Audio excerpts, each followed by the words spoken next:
Students, today we are going to open the pages of judicial system, judicial structure, and jurisdiction of the judicial chapter of the United States Constitution. The compromise was that just as the Constitution and federal laws would be supreme law of the land, there would definitely be a Supreme Court. So a court created by the federal government with judges appointed by the president would get that last word in case state courts did something that was too threatening to the new nation. But the extent and shape of the rest of the federal court system, the degree to which the federal government would be present around the nation, would get hashed out in day-to-day politics. The result is the large and powerful federal judiciary we have today.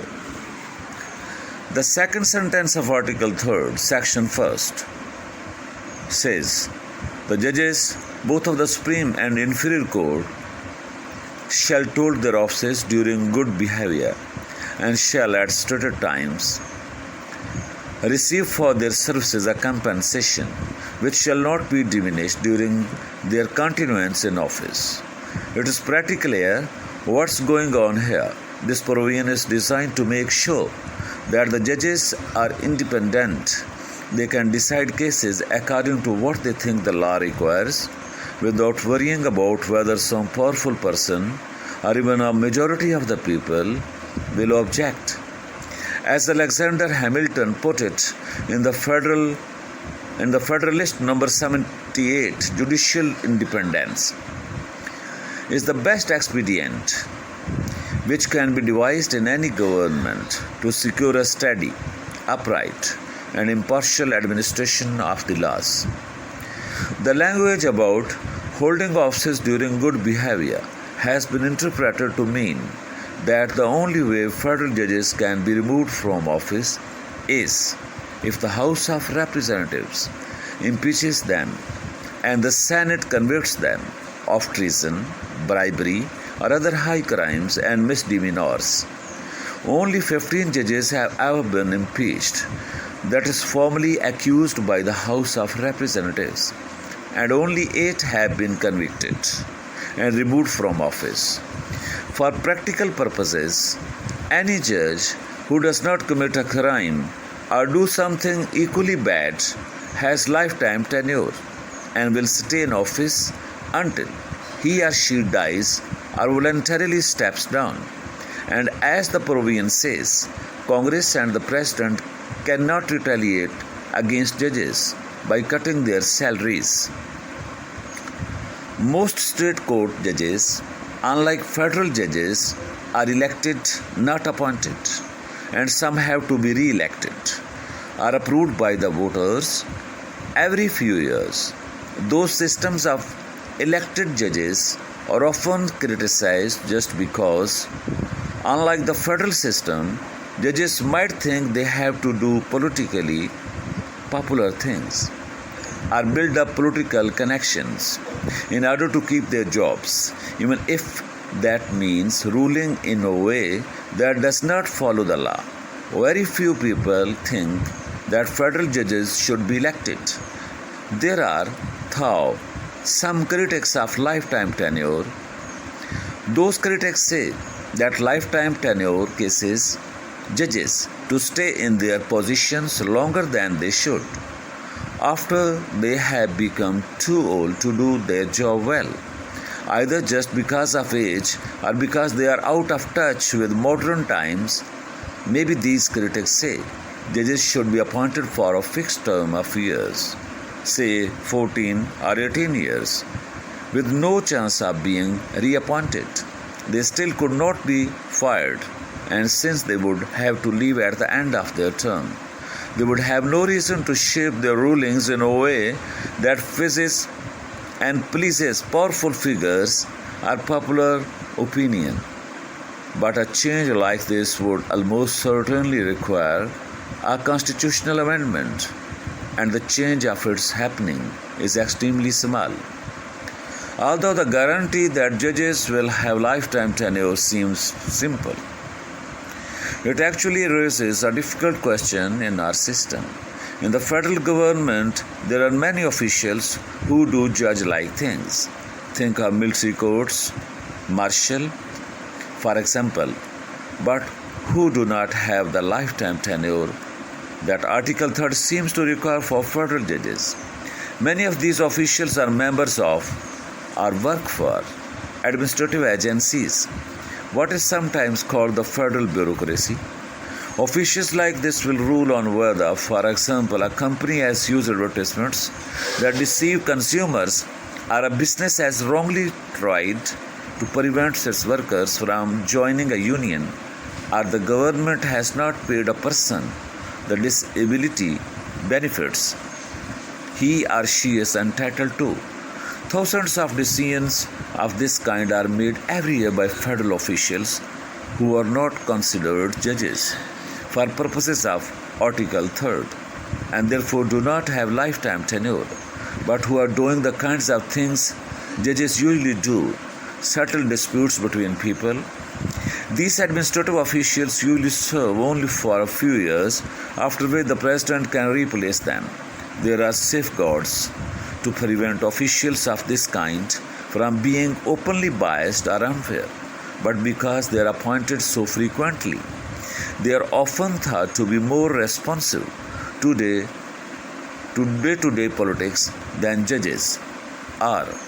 So, it is clear that their judicial powers are not only vested in the judicial system, but the Article 3 has empowered other officers to decide the cases. So how we can say the jurisdiction of the judiciary, that is also a question is being raised by the critics. Why do we allow these officials to resolve disputes in the way that judges do, even though they do not have the lifetime tenure guarantee that judges have? The answer is complicated, but the basic idea is that you generally have a right to appeal from a decision of one of these officials to a judge whose independence is protected by lifetime tenure. So judges, including potentially the Supreme Court, will have the final word, and that the Supreme Court has said is enough to maintain the principle of judicial independence enshrined in Article 3.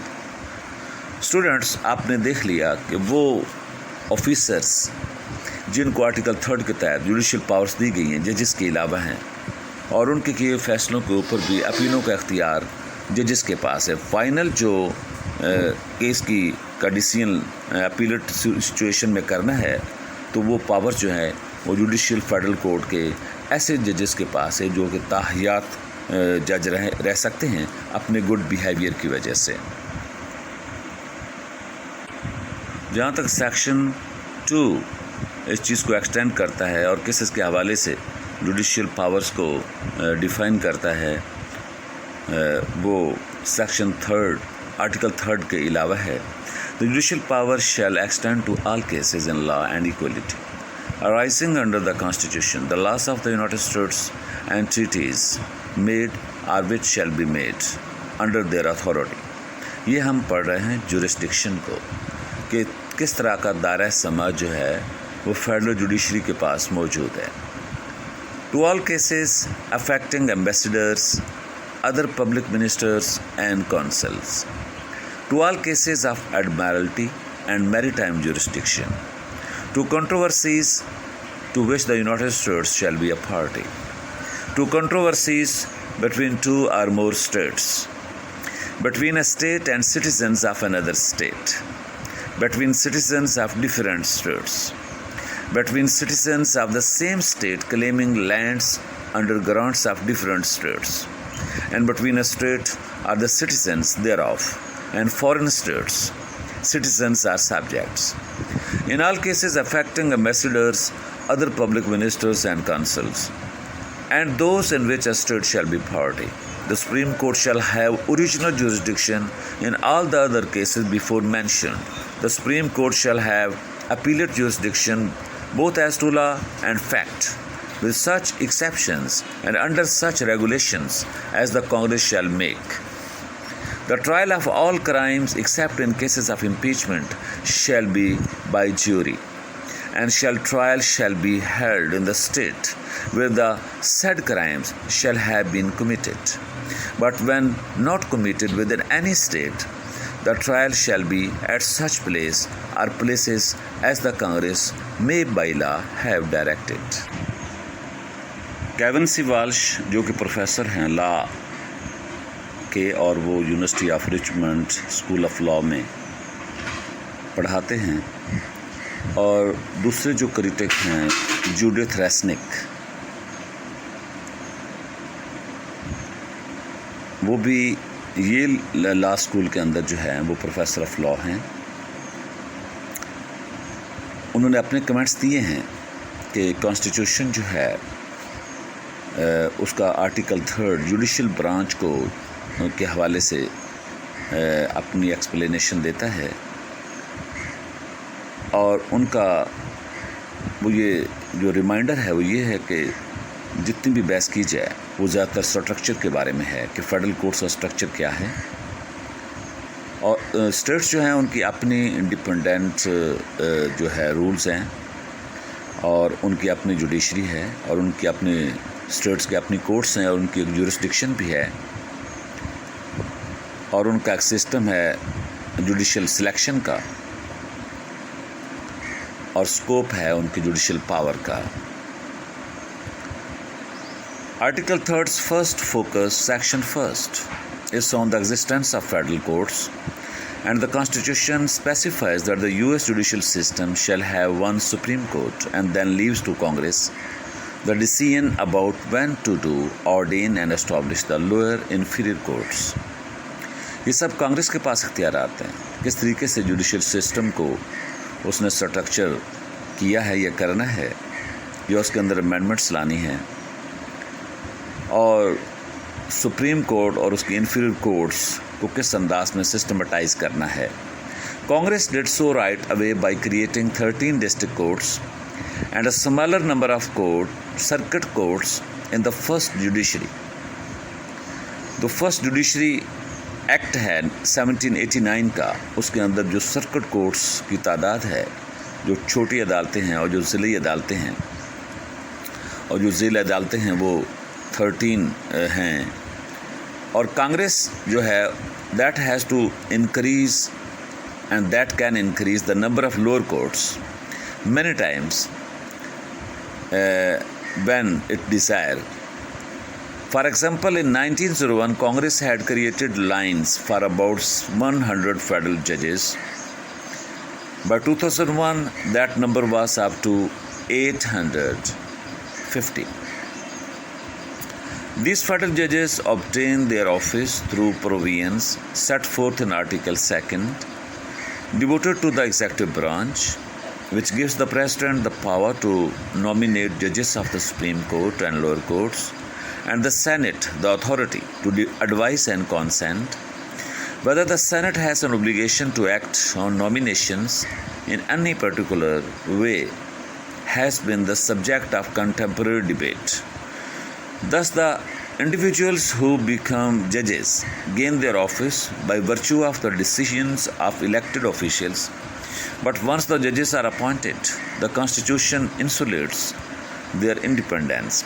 Article 3, Section 1st protects all federal judges from losing their jobs and from having their compensation be diminished.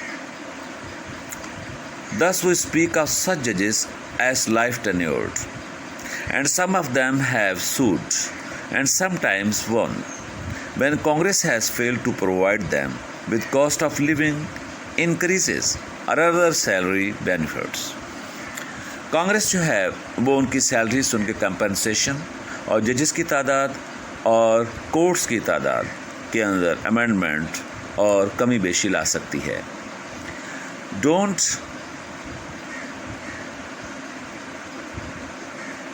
اور we cannot note that Article 3 does not provide.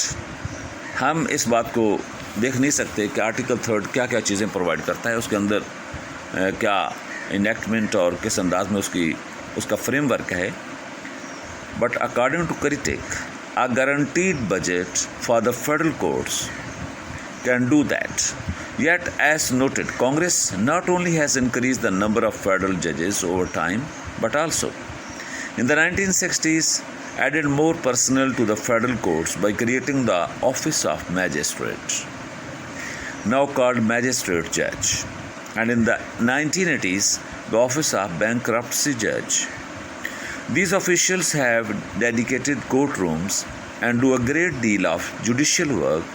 Their numbers double the size of the lower federal court judicial personnel. Moreover, starting after the Civil War, Congress sought to create a federal presence by building impressive federal courthouses, other combined with post offices. More than 500 federal courthouses now dot the landscape. In 1939, Congress chartered an administrative office of the United States that provides infrastructures support, and in 1969, the Federal Judicial Center dedicated to research and education.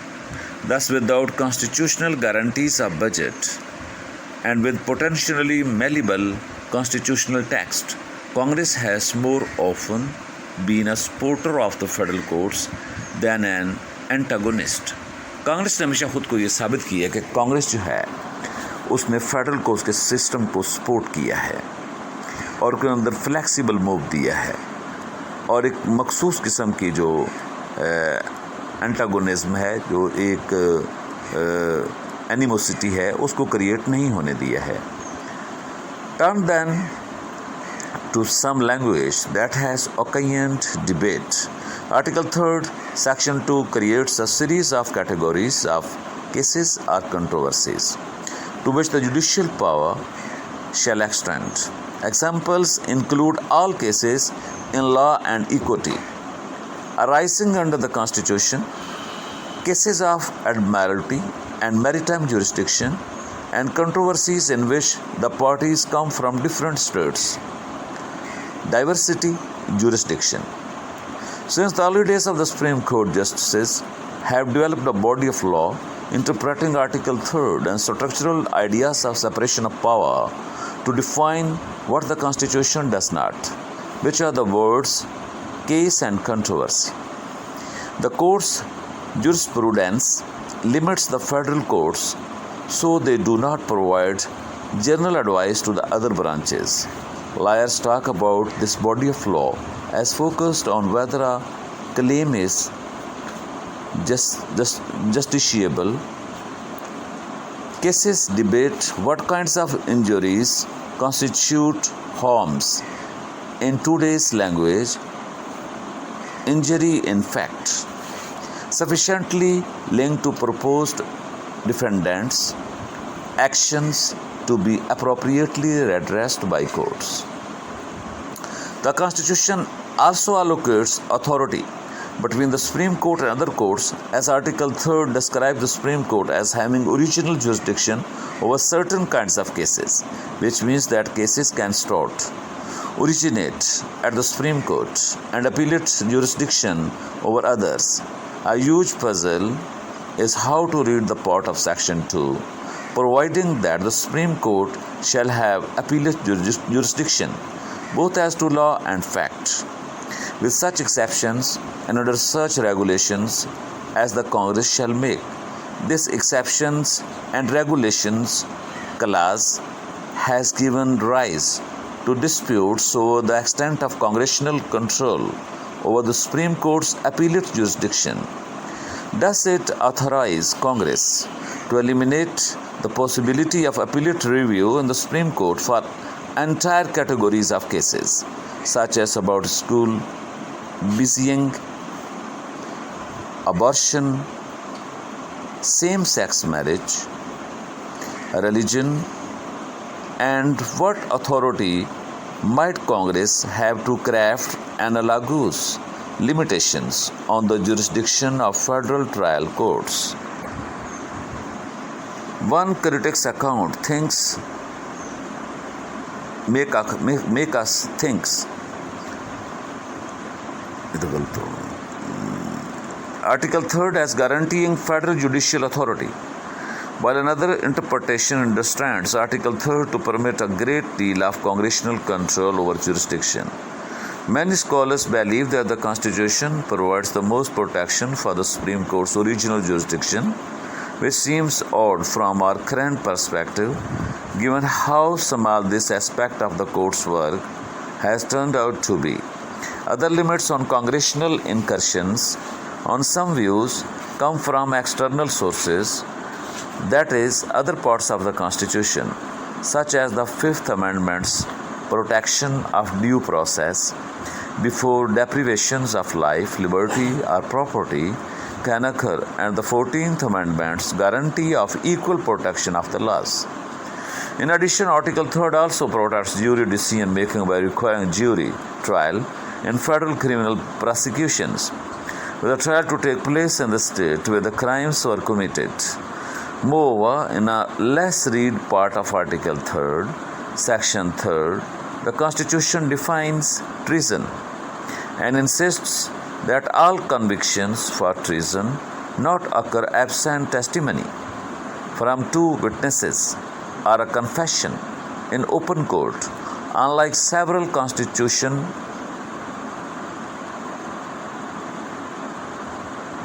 statutes does not include express commitments echoing the Magna Carta that all persons have rights to remedies and that all courts be open.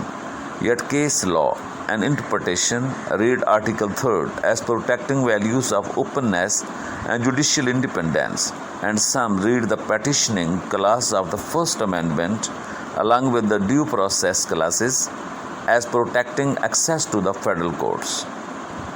Within the structure marked out by Article 3rd, large swaths of extensive congressional regulation of federal court jurisdiction have existed without great controversy since the enactment of the Judiciary Act of 1789. Take diversity jurisdiction, which the Constitution provides without mentioning anything about how much is at stake. Since 1789, Congress has imposed a minimum amount in controversy, making some cases that fit the description parties from different states ineligible for federal jurisdiction. In fact, most of the law of the federal court jurisdiction is statutory rather than constitutional in nature, and to determine the boundaries of federal court jurisdiction, one should begin by looking at statutes enacted by Congress. Congress के बनाए हुए मौसूआ कवानीन ये बता सकते हैं कि America की जुडिशियल सिस्टम और उसके अंदर जुरिस्डिक्शन का स्कोप क्या है.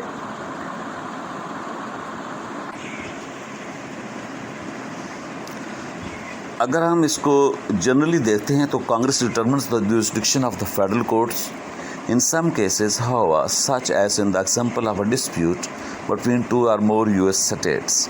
The Constitution grants the Supreme Court original jurisdiction and authority that cannot be stripped by Congress. और कांग्रेस इसको स्ट्राइप नहीं कर सकती है.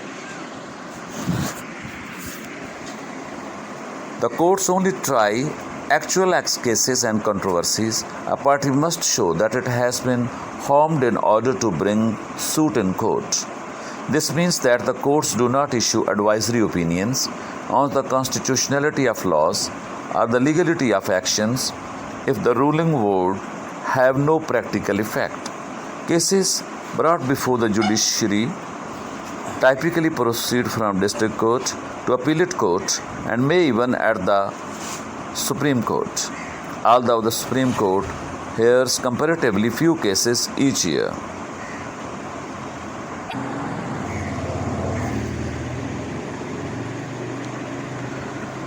Federal courts enjoy the sole power to interpret the law, determine the constitutionality of the law, and apply it to individual cases. The courts, like Congress, can compel the production of evidence and testimony through the use of a subpoena.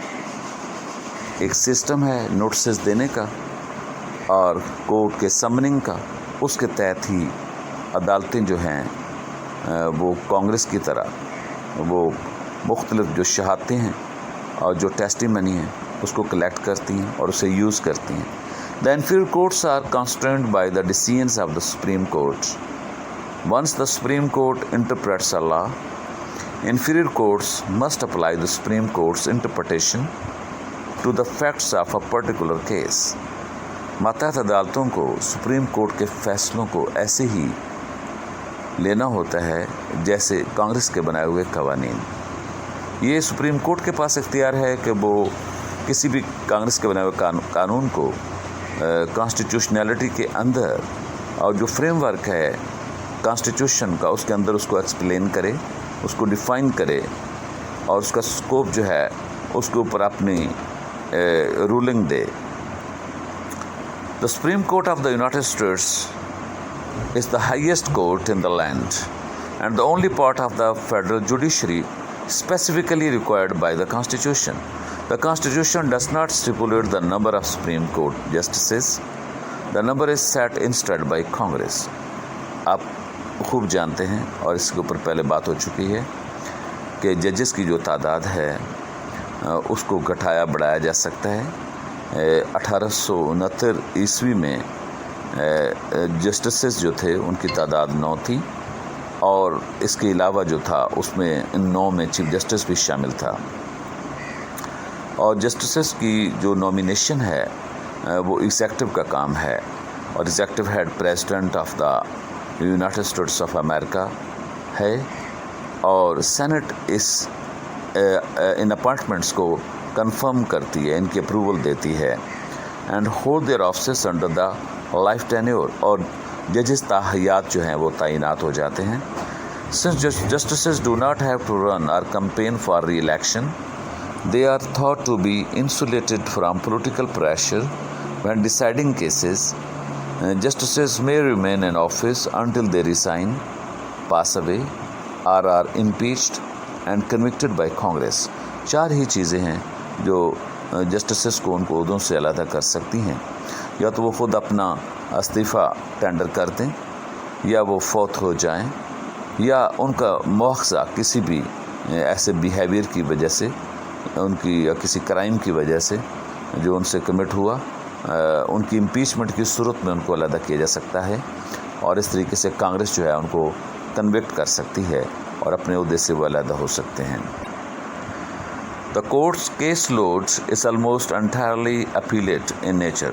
جب ہم federal court کو دیکھتے ہیں، supreme court کو، تو زیادہ تر یہ اپیلیٹ کی شکل میں کیس لوڈ جو ہے وہ رکھتی ہے، جو اس کے اوپر مختلف مقدمات کی اپیلیں سننے اور ان کی سماعت کرنے کی جو پاورز ہیں ان کو یہ استعمال کرتی ہے. And the court's decisions cannot be appealed to any authority as it is the final judicial arbiter in the United States on matters of federal law. However, the court may consider appeals from the highest state courts or from federal appellate courts. The court also has original jurisdiction in cases involving ambassadors and other diplomats and in cases between states. Although the Supreme Court may hear an appeal on any question of law, provided it has jurisdiction, it usually does not hold trials. جب ہم trial کی بات کرتے ہیں تو یہ trial کو نہیں لیتی، بلکہ ان اپیلوں کی سماعت کرتی ہے جس میں کسی بھی قسم کا کوشچن آف لا آ جائے اور وہ باقاعدہ جو ہے دائرہ سماعت کے اندر ہونا چاہیے. The court task is to interpret the meaning of law. سب سے امپورٹنٹ جو کام اس کا ہے، اس کو انٹرپریٹ کرنا ہے کسی بھی قانون کو کہ آیا وہ امریکن آئین کے فریم ورک کے اندر موجود ہے کہ نہیں ہے. وہ اس میں اپنی رولنگ دے کر اس کو فریم ورک کے اندر فٹ بھی کر سکتی ہے، کیونکہ یہ ایک آربیٹر کورٹ ہے اور ایک ایسی عدالت ہے جو فریقین کے درمیان معاملات کو آربیٹریشن کے تحت سلجھا سکتی ہے. In almost all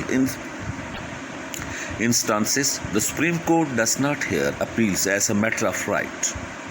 Instead, parties must petition the court for a writ of certiorari It is the court's custom and practice to grant cert if 4 of the 9 justices decide that they should hear the case.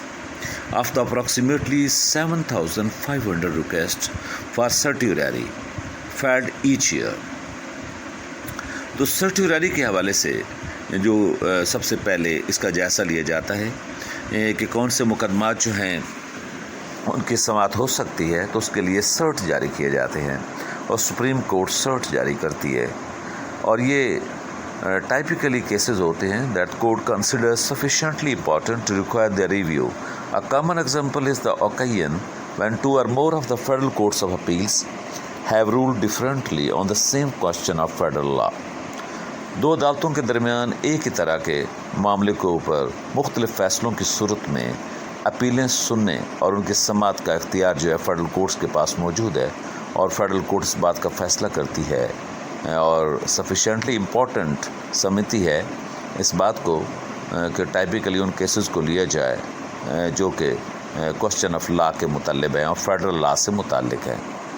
If the court grants certiorari, justices accept legal briefs from the parties to the case as well as from amicus curiae are friends of the court. amicus curiae जो हैं ये एक Latin word है, इसका मतलब होता है अदालती मुआमिन। ऐसा शख्स जिसे किसी से पार्टी से लेना देना नहीं है और वो अदालत को अपनी इम्पार्शल जो है ओपिनियन देता है, इम्पार्शल जो है वो एविडेंस भी दे सकता है। These can include industry trade groups, और ये क्या कौन कौन हो सकते हैं? ये इंडस्ट्री ट्रेड ग्रुप्स भी हो सकते हैं, एकेडमिक्स भी हो सकते हैं, और even the US government itself, और यहाँ तक कि हुकूमत अमेरिका भी हो सकती है और उसका कोई नुमाइंदा हो सकता है। Before issuing a ruling, the Supreme Court usually hears oral arguments where the various parties to the suit present their arguments and the justices ask them questions. If the case involves the federal government, the Solicitor General of the United States presents arguments on behalf of the United States. The justices then hold private conferences, make their decisions, and often, after a period of several months, issue the court's opinion, along with any dissenting arguments that may have been written. हम judicial powers को और judicial जो powers हैं उनको हम देखेंगे कि वो क्या प्रोसेस करती हैं। आर्टिकल 3 के दायरा के अंदर ही रहते हुए जो कि आर्टिकल 3 कॉन्स्टिट्यूशन जो है वो इस बात की गारंटी देता है कि कोई भी शख्स जिसने कोई गलत किया हो, जिसने कोई रॉन्ग डूइंग की हो, उसको या उससे रॉन्ग डूइंग जो है उसका वो अक्यूज़ड हो, तो उसको बाकायदा फेयर ट्रायल में से गुज़रना होगा और एक कॉम्पिटेंट जज जो है उसके सामने उसे अपने जो फेयर ट्रायल है या ड्यू प्रोसेस ऑफ लॉ है उसमें से उसको गो थ्रू होना पड़ेगा, या फिर अपनी जो एक मुल्क के अंदर मौजूद ज्यूरी है उस सिस्टम के अंदर से उसको गुजरना पड़ेगा। The 4th and 5th and 6th amendments to the Constitution provide additional protections for those accused of a crime, जिनमें ये लोग शामिल हैं। A guarantee that no person shall be deprived of life, liberty or property without the due process of law. जब तक कानून जो है वो मुकम्मल उसके सारे तकाज़े पूरे नहीं हो जाएंगे, वो मुकम्मल सूरत में जब तक प्रोसेस में से किसी को नहीं गुजारेगा, उस वक्त तक किसी शख्स की ज़िंदगी, आज़ादी और उसकी जायदाद जो है उससे उसको महरूम नहीं किया जा सकता। Protection against being tried for the same crime twice, double jeopardy से कहा जाता है, किसी शख्स पर 2 बार किसी एक मामले में मुकदमा नहीं चलाया जा सकता। The right to speedy trial by an impartial jury, और इम्पार्शियल ज्यूरी जो है जो गैर जानबदार ज्यूरी है वो एक स्पीडी ट्रायल जो है उसका राइट देती है हर शख्स को। The right to cross examine witnesses and to call witnesses to support their case. इसके अलावा गवाहों पर जिरा जो है वो करने का हक हर पार्टी को हासिल है कि अदालत के अंदर अपने मुकदमे के हवाले से جو بھی پارٹی جو بھی فریق اپنے گواہ پیش کرے گا دوسری پارٹی کو اس کا سوالات کرنے اور جرا کرنے کا اختیار حاصل ہے۔ The right to legal representation, the right to avoid self-incrimination and protection from excessive bail, excessive fines and cruel and unusual punishments. یہ وہ حقوق ہیں جن کو تحفظ دیا گیا ہے ڈیو پروسیس آف لا کے اندر، اور ان حقوق کو کسی صورت میں جو ہے کوئی خطرات لاحق نہیں ہوں گے۔ ہر شخص کو مکمل لبرٹی حاصل ہے کہ وہ جوڈیشل پروسیس کے اندر جو ہے اپنے اوپر لگائے گئے الزامات جو ہیں جو ایکوزیشن ہے اس کے اوپر لگائے گئے ہیں ان کے حوالے سے وہ خود کو پیش کرے اور ایک جو پروسیس ہے جوڈیشل اس کے اندر سے وہ اپنے آپ کو کلیئر کر کے نکلے۔ تو یہ چیز جو ہے یہ ایک جسٹس فراہم کرنے کے حوالے سے ہے۔ Criminal proceedings can be conducted under either state or federal law, depending on the nature and extent of the crime. A criminal legal procedure typically begins with an arrest by a law enforcement officer. If a grand jury chooses to deliver an indictment, the accused will appear before a judge and be formally charged with a crime, at which time he or she may enter a plea. The defendant is given time to review all the evidence in the case and to build a legal argument. Then the case is brought to trial and decided by a jury. If the defendant is determined to be not guilty of the crime, the charges are dismissed. Otherwise, the judge determines the sentence, which can include prison time, a fine or even execution. 3 طرح کی سزائیں دی جا سکتی ہیں۔ جرمانہ ہو سکتا ہے اور جرمانے کے ساتھ جو ہے وہ امپریزنمنٹ جو ہے اس کے حوالے سے سنٹینس ہو سکتی ہے، اور اس کے علاوہ سزائے موت بھی جو کہ کیپٹل پنشمنٹ ہے وہ بھی دی جا سکتی ہے۔ Civil cases are similar to criminal ones, but instead of arbitrating between the state and a person or organization, they deal with disputes between individuals or organizations. If a party believes that it has been wronged, it can file suit in civil court to attempt to have that wrong remedied through an order to cease and desist, alter behavior, or award monetary damages. After the suit is filed and evidence is gathered and presented by other sides, a trial proceeds as in a criminal case. If the parties involved waive their right to a jury trial, the case cannot be decided by a judge. Otherwise, the case is decided and damages awarded by a jury. یہ فریقین کو حق حاصل ہے کہ وہ جوری کی طرف جاتے ہیں یا وہ کسی کورٹ کے اندر جاتے ہیں، تو یہ رائٹ کانسٹیٹیوشنل رائٹ ہے۔ اس کے علاوہ کسی بھی قسم کا ڈیمیج اور کوئی بھی قسم کا لاس اور اس کے حوالے سے کوئی بھی قسم کی کسی کی رانگ ڈوئنگ کی وجہ سے کسی کو اگر ریمیڈی چاہیے تو وہ عدالتوں میں جا سکتا ہے، اور وہ مونیٹری ڈیمیجز جو ہیں ان کے ایوارڈ کے لیے بھی بات کر سکتا ہے، وہ اس کے لیے بھی اپنی پیٹیشن دائر کر سکتا ہے، اور ایویڈنسز کو گیدر کرنا جو ہے اس کا حق ہے۔ اور دونوں اطراف سے جو فریقین ہیں وہ کرمنل کیس کے اندر جو ہے اپنے اپنے مقدمے میں اپنے خلاف لگائے گئے الزامات سے بھی اپنے آپ کو بری کرنے میں تمام تر معاملات میں مکمل جو ہے قانون ان کی مدد کرتا ہے۔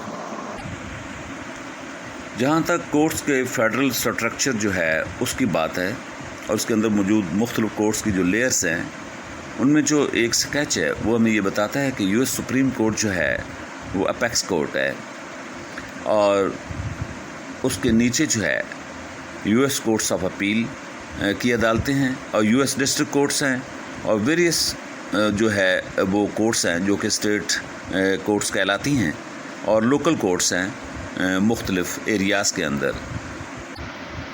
جو سٹرکچر ہے فیڈرل کورٹ سسٹم میں، اس میں یو ایس سپریم کورٹ جو ہے اس کے پاس اپیلیٹ جورسڈکشن ہے، اور اس کے علاوہ جو ہے کچھ ایسی اوریجنل جورسڈکشن بھی ہے جس کو ہم لمیٹڈ اوریجنل جورسڈکشن کہہ سکتے ہیں، اور U S courts of appeal جو ہیں اس کے پاس اپیلیٹ جورسڈکشنز ہیں، اور یو ایس ڈسٹرکٹ کورٹس جو ہیں ان کے پاس اوریجنل جورسڈکشن بھی ہیں۔ سپریم کورٹ اور کورٹ آف اپیلس اور سرکٹ کورٹ اور اس کے بعد ڈسٹرکٹ کورٹس کا سسٹم جو ہے وہ اس اسٹرکچر کے اندر شامل. Before the writing of the US Constitution and the establishment of the permanent national judiciary under Article 3rd, the states had courts. Each of the 13 colonies had also had its own courts. Based on the British common law model, the judiciary today continues as a dual court system, with courts at both the national and state levels. Both levels have three basic tiers, consisting of trial courts, appellate courts, and finally courts of last resort, typically called Supreme Courts at the top.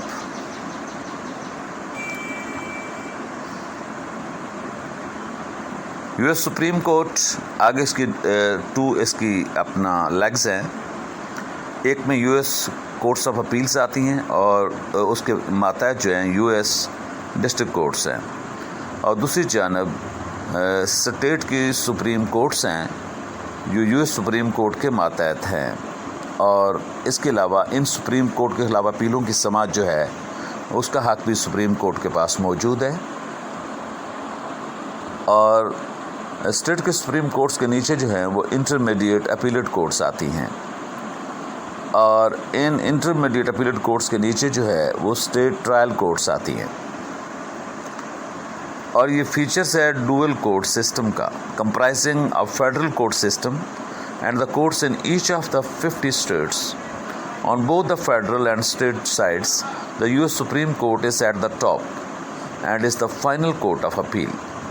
To add the complexity, the state and federal court systems sometimes intersect and overlap each other, and no two states are exactly alike when it comes to the organization. The state and federal court subsystems sometimes intersect and overlap each other, and no two states are exactly alike when it comes to the organization of their courts. Since a state's court system is created by the state itself, each one differs in structure, the number of courts, and even name and jurisdiction. Thus, the organization of state courts closely resembles but does not perfectly mirror the more clear-cut system found at the federal level.